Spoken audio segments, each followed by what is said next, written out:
Apa, kaixo, meza santuak izaten duen audientzia ikusita, guk ere sistema bera erabiliko dugu.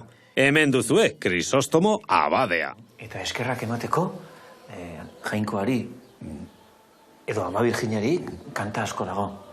Horien artean, onenetarikoa, Agur Jesusen Ama. Bai, dudik gabe.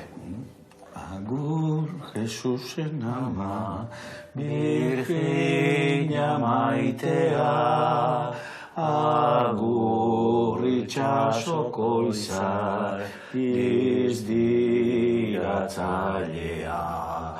Agur zeruko eguzki, poskilaz betea. Agur pekatarien, kaia eta estalpea. Ik ez tagak ez belarrik, ez rimik, ez doinuik, ez lotzik ez ezer.